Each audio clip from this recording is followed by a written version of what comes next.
Thank you very much, Charles. And I'll be asking you at some point to change slides. But let's just jump straight in. If you follow news from Argentina, and maybe even if you don't, you probably will have seen last year's successful presidential candidate, Javier Milei, waving a chainsaw and promising to use it to drastically cut back the public sector. How did we get to this point? I'll give a little bit of background and then leave it to Carlos, as he's able to join us, to discuss Milei's first 5 weeks in office. If he can't join us because of technical reasons, I'll go straight into those first 5 weeks. But first, I think we need a bit of context. Argentina is notorious, I'm afraid, for a long period of decline. It was one of the world's top economies by wealth in the 1920s. Fast forward 100 years, a century later, it's dropped way down the ranking, has sluggish growth, 200% inflation, and a poverty rate of over 40%. So more than 4 out of every 10 Argentines are living in poverty. Why did this happen? Well, there's a very lively debate about the roots of Argentine decadence, but a big group of analysts point the finger of blame, if you like, at a Peronist political movement, which emerged after 1945 and used deficit spending to build up a large public sector, redistribute income to favor the industrial working class controlled by partisan trade unions. This model, which really depended on running deficit after deficit, exploded in the 2001-2002 devaluation and default crisis. However, subsequent Peronist governments kept following the same policies. They did this particularly during the presidency of Cristina Fernández de Kirchner, who was in power between 2007 and 2015. A centre-right government did emerge under President Mauricio Macri, 2015 to 2019, which tried a different, much more market-led approach, eliminating exchange controls and signing a record $50 billion plus agreement with the IMF. However, the outcomes were deeply disappointing. Fiscal targets were not met, foreign debt increased, and Macri's gradualist approach for reducing public spending was unable to prevent persistent inflationary pressures and recurrent foreign currency crises. Another Peronist president in 2019 to 23 presided over what was basically a weak and internally divided government. So this is all really the background, which takes us to the October-November elections last year, where Argentine voters swung rather massively to back a much more radical downsize the state proposal put forward by a Trump-like outsider, Javier Milei. He promised to take this chainsaw to the state and eliminate corruption. He talked about a corrupt ruling caste, and he said in some of his campaign statements that he would cut state spending by as much as 15% of GDP. The second round presidential ballot, Milei won with just under 56% of the vote, against 44% for his Peronist rival, giving him a clear mandate to deregulate. However, it's important to note at this point that his coalition, known as La Libertad Avanza, Freedom Advances, is actually a very small minority in Congress. It has between 10 and 15% of the deputies and senators in Congress. Could we have the next slide, please? In the next couple of slides, we're basically going to look at what his first measures were. And if Carlos is able to join us, I'll hand over to him and let him continue. But in his absence, I think it's worth pointing out some of the things that have been done in the first 5 weeks of the Milei presidency. He took office on the 10th of December. So one big step was a devaluation of the peso. The official, Argentina has multiple exchange rates, so it's quite a complicated system. But the official dollar went from 400 to 800 pesos. At the same time, the economy minister outlined spending cuts equivalent to about 5% of GDP, not the 15% that had been talked about before, but still probably the biggest reduction in spending, if it actually happens, that Argentina has seen in the last couple of decades. Among other measures, the government has renewed its agreement with the IMF, which is very important since it means the IMF will continue supporting its debt restructuring and economic reform efforts. The economy minister also spoke of eliminating most import and export restrictions. Previously, all imports and exports required some form of government authorization. Price controls have been eliminated. This does away with the system of maximum prices for many products ran under the previous government. And it began a process to eliminate subsidies for public services such as electricity, natural gas, and transport. Those subsidies are very expensive. If we could have the next slide, please.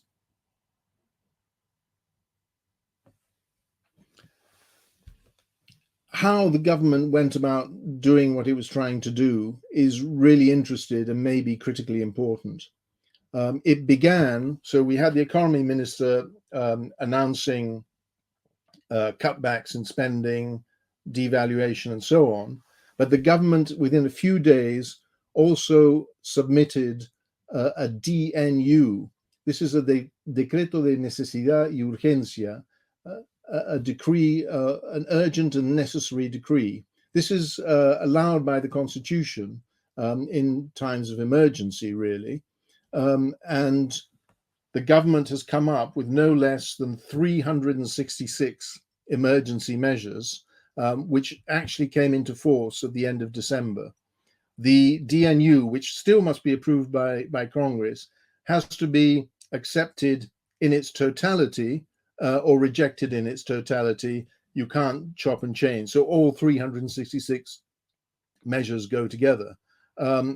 And what the DNU does is a sort of bonfire of the vanities. It abrogates many regulations, prohibitions, or limitations on business activity. It simplifies administrative procedures and weakens the power of trade unions over their individual members. It is, I can't remember the exact number, but it's something like 300 pages worth of things that are being got rid of, to put it crudely. Next slide, please. Now, here's the interesting bit. Milei's, as I said, Milei's party controls only a minority within Congress. So it's trying to do two things. It's trying this emergency decree, but it has also submitted an omnibus law, which is another long set of overlapping deregulations and opening up of the country to the private sector and to the market. So in a sense, what the government is saying is we're going with the DNU, but we're aware that it could be rejected by Congress. That will require rejection in both chambers, and that could take us back to where we began. So at the same time, we are putting through the omnibus law, which covers some of the same areas, but introduces new areas that can't be covered because of constitutional restrictions. So this is over 600 new regulations, which must be voted on in Congress, and which, of course, could take a considerable amount of time. There already is resistance to this approach. The left-wing Unión por la Patria coalition has already said it's going to try and block these initiatives in Congress.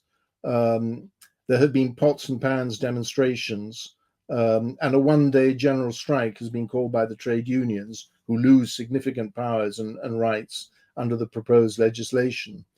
On top of that, several lower courts are considering legal challenges to the DNU, and the province of La Rioja has filed a complaint directly to the Supreme Court. So one of the key things I'd like to emphasize is that the focus will be on Milei's ability to negotiate and build coalitions to get these radical measures approved in Congress. And that may be, at this early stage in the proceedings, it looks like something that may hold the balance between success and failure for his very radical plan. Next slide, please.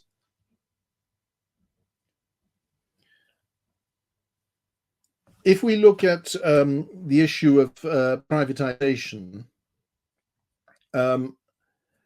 we see that there is a large amount of leeway given to the government by these decrees. There are 41 major public sector companies in Argentina. The government does say not all of them will necessarily be sold. Some will need internal restructuring before being put up for sale, and in some cases, the government may opt not to divest them at all. However, there's also a willingness to experiment, perhaps allowing the state airline Aerolíneas Argentinas to be run by a worker participation scheme. Larger divestments are likely to require more time and a detailed congressional debate. Among the companies we're talking about are YPF, state company, the railroads, the post office, the national mint known as Casa de la Moneda, and the official news agency Telam. Next slide, please. YPF has been at the center of political football for decades. It was privatized by a Peronist government in the 1990s, and then it was expropriated by a different and more radical Peronist government in 2013. A US court, one major factor complicating the potential sale of YPF is a US court order which says that the Argentine state must pay US $16 billion in damages based on a judgment that at the time of expropriation, the government failed to offer stock to minority shareholders, which it was legally obliged to do so. The government, in response to the US court ruling, says that the compensation is about 20% of its annual budget. The new president, on the other hand, has said this massive amount of money will be paid back through an annual Kichilov tax. Now, this refers to the former Peronist economy minister, Axel Kichilov, who is responsible for the expropriation of the company back in 2013.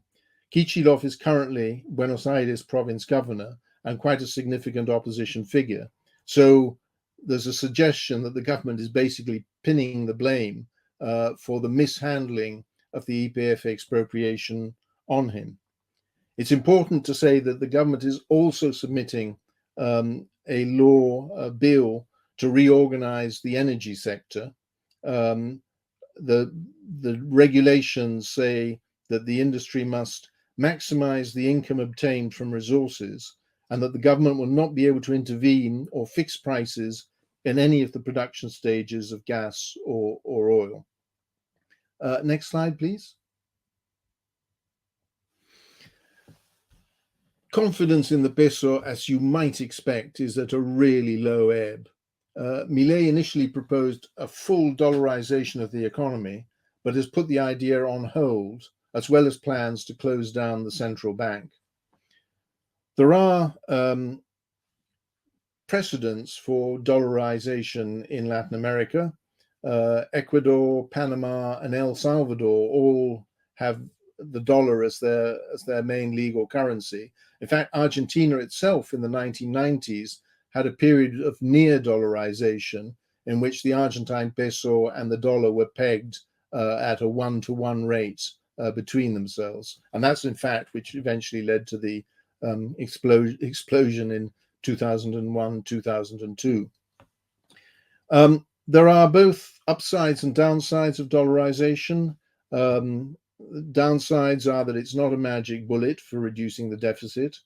Government loses monetary policy control, and perhaps principally, the government's lack of dollars means that the exchange rate at which people would hand in their pesos would actually increase poverty in Argentina on an absolutely drastic scale. So dollarization has really been pushed back. And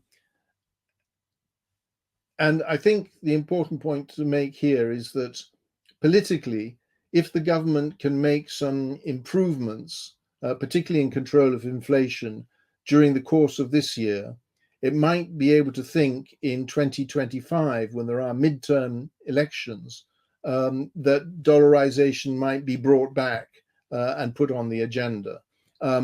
If the government is struggling over the next year and a bit, it's likely that dollarization will fade and no longer be a major issue for discussion. Next slide, please. There's also been a lot said about what the election of Milei means for free trade, and in particular for a marathonic effort to finalize a free trade agreement between Mercosur, which is a trading bloc formed by Argentina, Brazil, Uruguay, and Paraguay, and the European Union. Up till now, the most likely route to free trade had been through that agreement, the Mercosur EU agreement. However, the agreement is promising or attractive because it would allow for tariff reductions over 15 years, which would give economies like Brazil and Argentina a realistic time frame to introduce reforms that made them more competitive. Problem with the negotiation is that progress has been extremely slow. There have been recurring disagreements. And during the election campaign, Milei spoke about Argentina abandoning Mercosur, which he claims has done little to open up free trade within its member countries. So if Argentina were to leave Mercosur, it would lose a stepping stone in the direction of the free trade agreement with the European Union. However, although Milei during the campaign spoke about leaving Mercosur, Foreign Minister Daniela Mondino has said that for the moment, it will try and reform the Mercosur from the inside. It may also, of course, look for other trade alliances. For example, the DNU and the Omnibus Law open up the possibility for unilateral reductions in import tariffs, or indeed for looking at other trade alliances outside of the EU. Another area of change is that Milei, during the campaign, sort of implied that both the governments of Brazil and China, who happen to be Argentina's main trading partners, were untouchable because they were communist regimes and Argentina would not particularly get close to them. That aversion may still be the case, but diplomatically at least, the new government has toned down the criticism and is negotiating with both Brazil and holding talks with China. So that too is an interesting change. Next slide, please.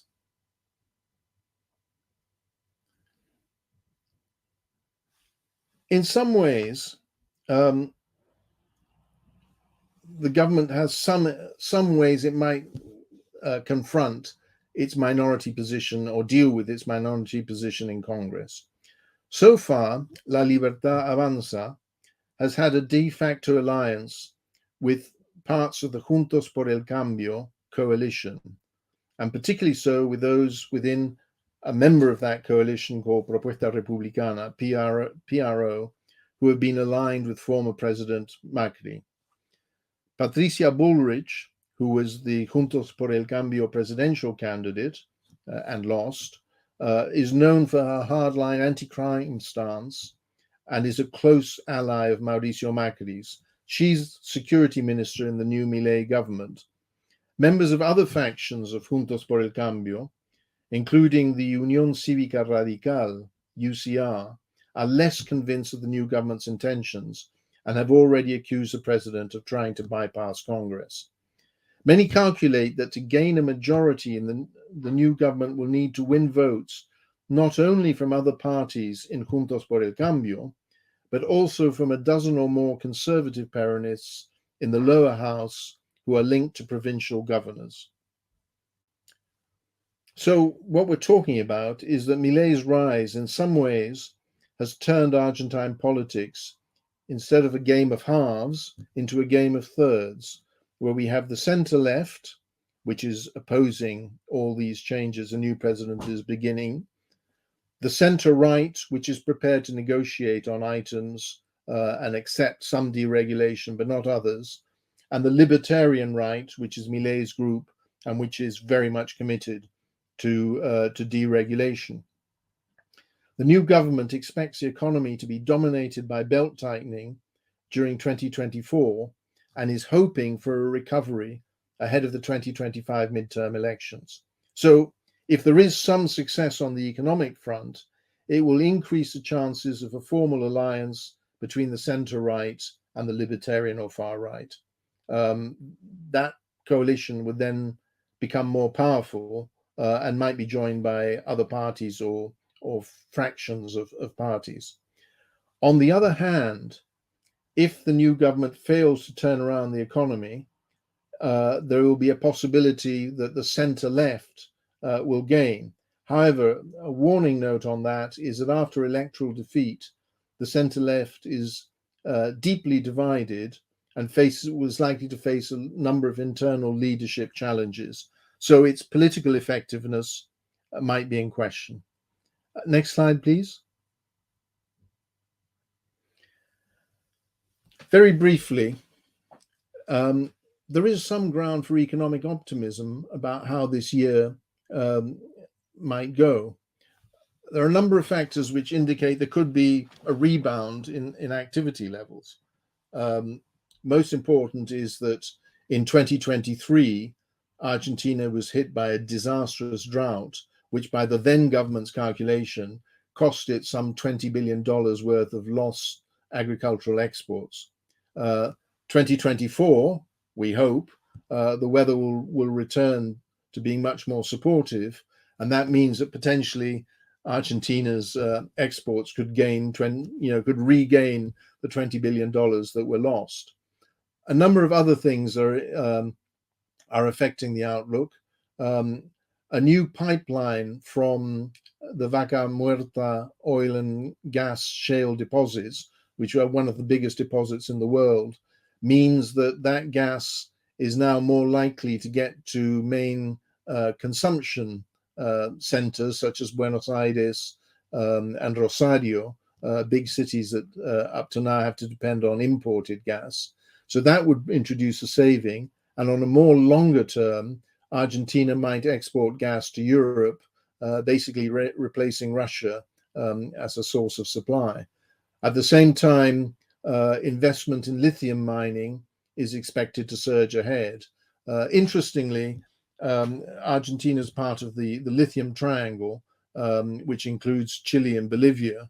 Both Chile and Bolivia are going down the route of a highly regulated lithium mining sector.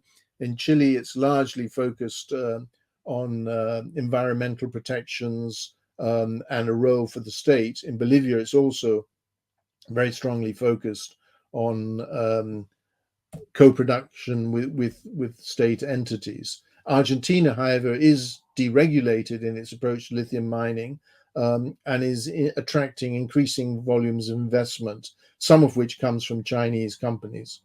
So putting those things together, there could be reason for a degree of optimism. However, I think a viable assessment would be that the economy is still likely to contract during 2024, simply because of the scale of the reorganization and the cutbacks that are being made. Next slide, please. So how do we judge the Milei administration at this early stage, and what's the feeling about where it might be going? One point to make is that the monthly inflation rate is going to be a key indicator over the next few months. By its very nature, devaluation leads to increased inflation, and taking away all the regulations also means that inflation will increase. The December inflation rate was about 25% in 1 month. And it depends how you look at it. That might be terrible, one of the highest inflation rates in the post-war period in Argentina in a given month. Or there's the way that Milei would like us to look at it, which is to say inflation was going to be 45%, and the fact that it was only about 25% is actually a great victory for the government. Now, that will work with a new government, but if over the next few months inflation remains high, the political pressure on Milei, having promised so much, is also going to be quite intense, and may begin to eat into his popularity ratings. Next slide, please.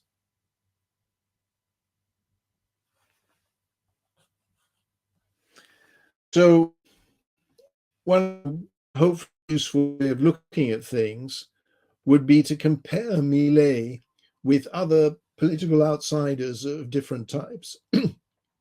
So one question is this a Liz Truss moment in Argentine politics?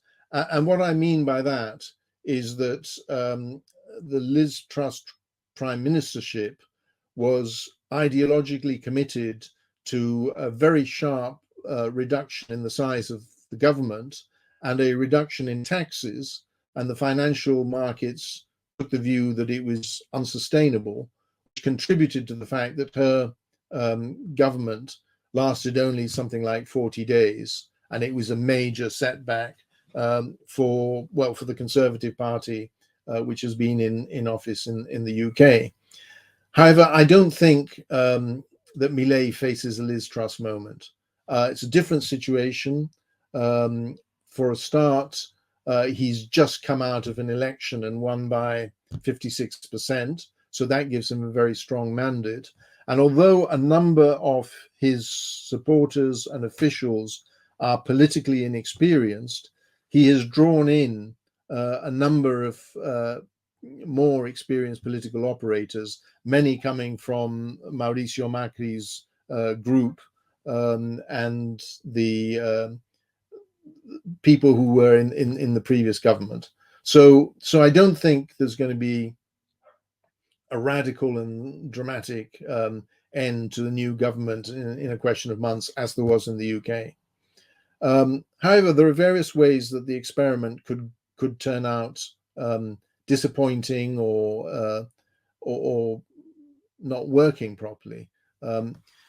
My own view of the Bolsonaro presidency in Brazil, who was, if you like, a Trump-like candidate, an outsider who was going to shake everything up, is that it didn't really achieve as much as it promised it would achieve, and it spent a lot of time, to be unkind, making cultural war statements and making long speeches about how much was going to change, and not that much did change.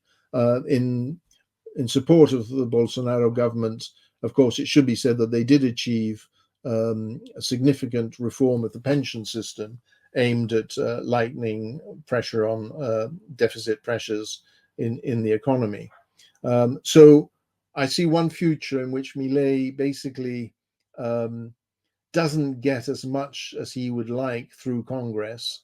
I think it's clear he's not going to get 1,000 new measures through Congress in a matter of months. There will be resistance, and he will have setbacks. I suppose the other point that should be made here is that some of the difficulties that face Bolsonaro and are likely to face Milei are all to do with this democratic system of checks and balances that are in place. So he too, Milei too, like Bolsonaro, could end up frustrated because Congress is not supporting the radical changes he wants. If we shift a bit to, if you like, more optimistic from Milei's point of view, he could use success in reducing inflation and crime to take Argentina. Sorry, I'm not saying that I need to rephrase that. He could reduce inflation, push back crime, and take Argentina in a more authoritarian direction. This is something that's happening that has happened in some countries and is happening. So if you look at the Fujimori presidency in Peru in the 1990s, Fujimori scored major political successes. He presided over the defeat of Maoist guerrilla movement known as Sendero Luminoso, and he also presided over bringing Peru out of hyperinflation. That increased his popularity, but led him to overstep his powers. He closed down Congress and eventually was forced out after, if you like, an authoritarian period that lasted 10 years. He was eventually forced out and Peru returned to democracy. So similarly, if you look at El Salvador, for whatever reason, the government has achieved a major reduction in the homicide rate, which is a measure of the street gang related violence in that country. And that has been used by Nayib Bukele, the president of El Salvador, to massively increase his approval ratings. He's one of the most popular presidents in Latin America at the moment, and likely to win re-election in February in this coming month. So there is, I think Milei can take heart from some of these examples, but the question is, will there be what I would call an optimal outcome in which Milei manages to fix the economy at the same time as strengthening Argentine democracy? I think that's going to be difficult. I think what we're going to see is a lot of quarreling between the three powers of state, the executive, the legislature, and the judiciary. So I'm not sure if I can sum it up in a couple of final thoughts, but I do think there's a sort of a 50-50 chance for Milei at the moment. If he can get that inflation rate down, he begins to create a positive sense of momentum about what he can achieve and is likely to rally continuing support. But if he suffers reverses and inflation seems to be remaining high, I think he's going to come under pressure and he will see quite a significant fall in his approval ratings, say in the first 100 days of his period in office. And that's my concluding point. Okay, thank you very much, Andrew, and thank you also for going through Carlos's slides as well. Unfortunately, he hasn't been able to reach us yet, and I'm not sure why. We have 3 questions at the moment on the economy, and then I'd like to ask a question about foreign policy. Christopher Eccleston asks, I perceive that Milei is pursuing a policy of starving the street of pesos to drive Argentine of middle and upper class to use their dollars held in reserve. Can you comment on this? My comment on that would be is that one of the long-term outstanding things about Argentina is that Argentines have a very, very large number of dollars which they hold outside the country, invested in the US and Europe. I don't have a current figure, but some way back I've seen figures of 100, 150 billion dollars held elsewhere now, and held by, as Christopher says, by middle class and well-off Argentines, and even quite a few lower middle class ones as well. So the challenge for Milei is to try and entice those dollars to come back home, thereby strengthening the peso or even preparing the way for eventual dollarization. And indeed, the DNU, the decree of necessity and urgency, does have a whole series of incentives in there. So there are proposed new laws which mean that if you can basically enjoy a tax amnesty if you bring back the money from outside, and that would, of course, be helpful for the government. It depends. That's not yet in place. The decree needs to be approved in Congress, and it needs to be regulated in greater detail because the decree just sets out the overall initiative. So it is possible that there will be a route to enjoy a tax amnesty and bring your dollars back. But maybe the key question is, will Milei have done other things that make people relaxed about bringing their dollars back, and not too worried about the ongoing political uncertainty? So that again is, I think the short-term indicator is if he can begin to bring down this inflation rate, he might start to build up a little bit more confidence. Okay, Tim Keeble asks, how much extra hard currency inflow does Argentina need to stabilize the peso? I have a very quick answer. I don't know, Yeah. but I think the important thing is that in the discussion among Milei's advisors about dollarization, a number of officials said, by their calculation, they would need to pay off the debt to the IMF, which is an ongoing process, but the debt to the IMF currently stands at $44 billion. And they would also need a large amount of money to support a move to dollarization. And the estimate of that large amount of money that they gave was $50 billion or more.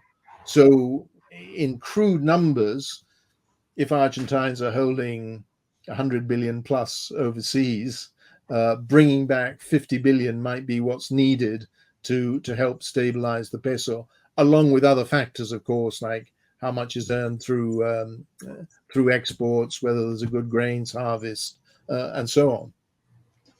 Okay, linked to that, what does Sebastian asks, what does the Milei presidency mean for Argentina's loan situation regarding the IMF and the club, the Paris Club?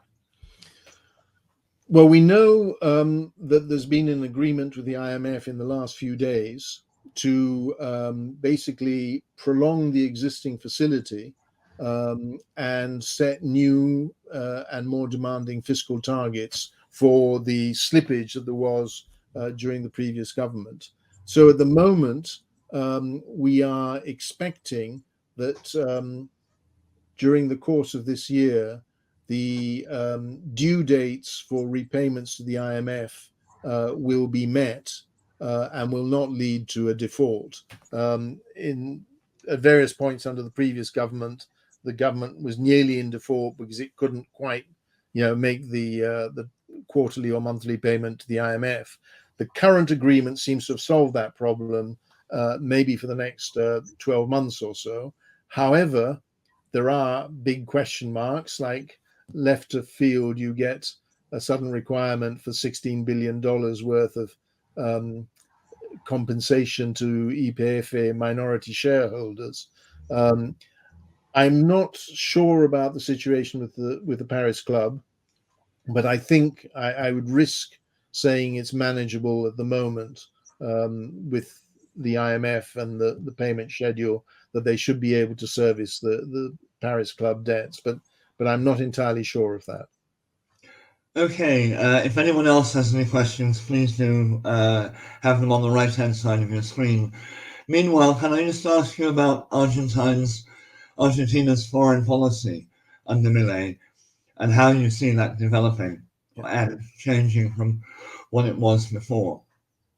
I think that in some ways it's similar to what happened in Brazil under Bolsonaro, that an outsider candidate off the far right or libertarian right comes to office looking at Argentina, in this case, looking at its international relations in a very ideological way. And certainly during the campaign, Milei sort of implied he would have nothing to do with Brazil, uh, Argentina's second largest trading partner, because it was a communist country, which is a rather extreme reference to the fact that it has a centre-left government under Luis Inácio da Silva, under Lula. And he also suggested there would be no trade or not friendly relations with China, which is a major buyer of Argentine soya, and in fact the country's #1 trade partner. Since taking office, that tone has changed quite abruptly. There have been reasonably friendly talks with Brazil, and the foreign minister has had a chat with the Chinese ambassador in Buenos Aires, and it's all couched in more diplomatic language. I think, though, it is clear that Milei sees himself as moving away from any kind of global South or non-aligned movement or kind of anti-US movement. He's emphasized that Argentina will seek closer relations with the United States.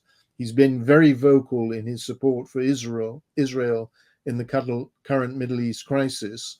And he's also said that, thank you very much, but Argentina does not wish to join the enlarged BRICS group, which, if you like, is the key group representing the global South or emerging economies in the global South. So I think the foreign policy is much more traditional Western aligned policy, although he will face the ongoing tension that was faced in Brazil as well, which is when your closest ideological friends are not your closest trade partners. So he will have to, and we'll see, I suppose, he will have to develop a degree of pragmatism in his approach to international relations. Okay, and in terms of timing and midterm elections, can you say a little bit about that and when they are, and what he will have to do by then, and what your feeling is about his prospects? The midterm election, Argentina has a system very like the United States. You have 4-year presidencies, and right in the middle of that 4-year, you have a midterm election when a significant part of Congress gets replaced. So, very crudely speaking, I'd say that Milei, he took office in December, and he has this year and most of next year up until October 2025 to deliver some kind of economic or political goal score, success, I think, is perhaps the word I'm struggling for.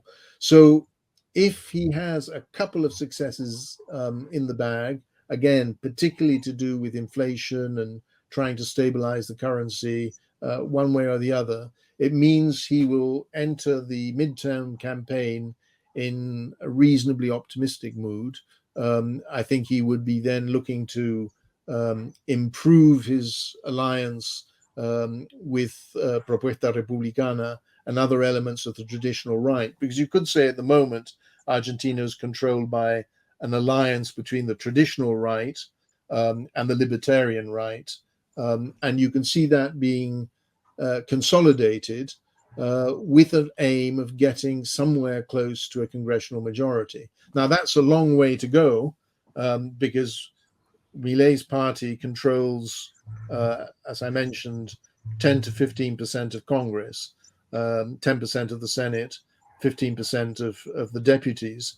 And to get to halfway, which you need to pass laws, he would now need to have an alliance with all the independent parties and with some of the Peronists. Officially, the Peronists are opposed to everything he's doing and will be backing a general strike in just a few days on the 24th of January.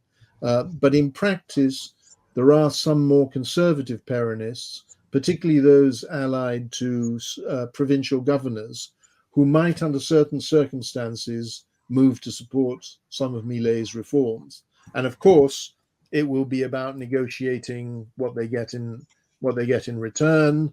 Milei has talked about political reforms, which might give them better representation. So you can see, although he is an ideological president, there is a reason for him to try and strike some pragmatic deal with parties who, let's say, are not necessarily close to him ideologically, but might see some benefit in trading congressional votes for political advantage of one kind or another.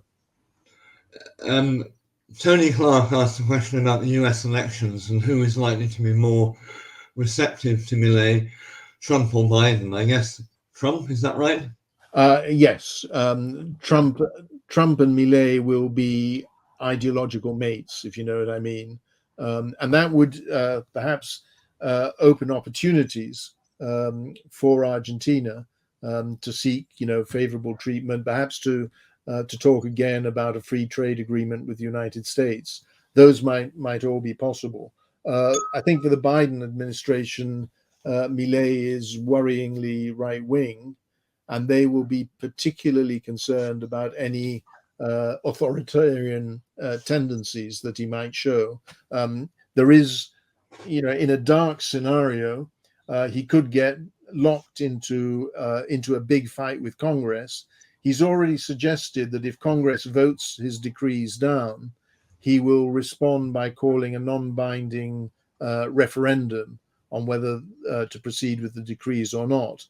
So some opposition parties accuse him of Napoleonic tendencies, which is this desire to appeal over the heads of Congress to the people, which is what many authoritarians do, and which would lead to a reduction of